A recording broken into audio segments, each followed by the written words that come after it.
అందరికీ praise the lord. ఈరోజు దేవుని పరిశుద్ధమైన వాగ్దానము. దేవుని కృప నిత్యముండును. కీర్తన గ్రంథము 52వ అధ్యాయము 1వ వచనం. ఈ వాక్యాన్ని క్రమం తప్పకుండా వింటున్నటువంటి ప్రియ సహోదరుడ సహోదరి, మరొకసారి ప్రభు పేరిట మీకు వందనాలు చెల్లిస్తూ ఉన్నాను.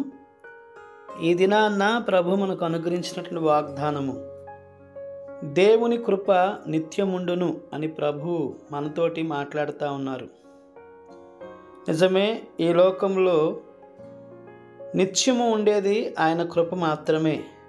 ఆయన నిత్యము మనతోటి ఆయన సహవాసం చేస్తూ ఆయన కృపను మన మీద ఉంచుతూ మనల్ని ముందుకు నడిపిస్తూ ఉన్నారు.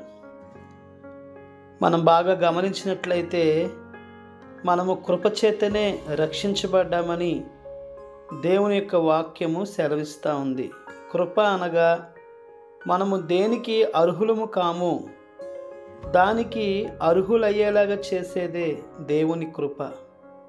ప్రియ సహోదరుల సహోదరి,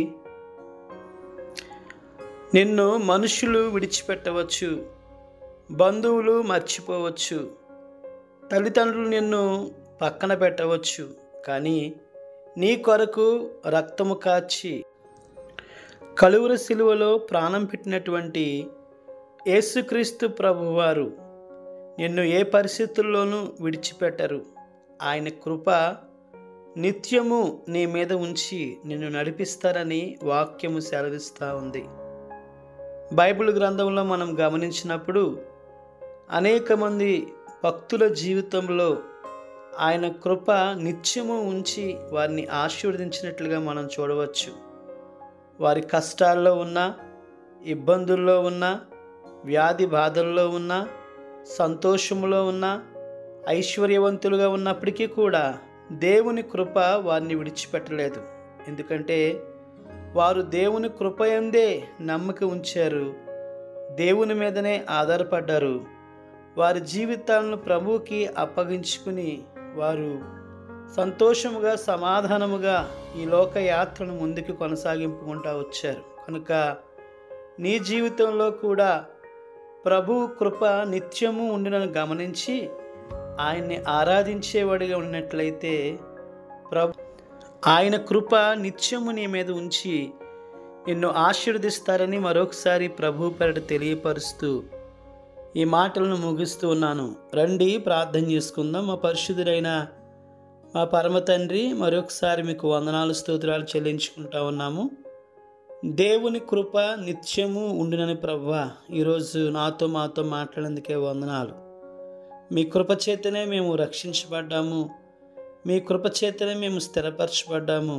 నీ కృప చేతనే ప్రభువా మా ఆత్మీయ జీవితంలో ముందుకు కొనసాగడానికి ప్రభువా మీరు మాకు సహాయం చేస్తున్నారని మరొకసారి మాతో మీరు మాట్లాడేందుకే వందనాలు స్తోత్రాలు. ఈ వాక్యాన్ని వింటున్న ప్రతి కుటుంబాన్ని పేరు పేరుని దీవించండి.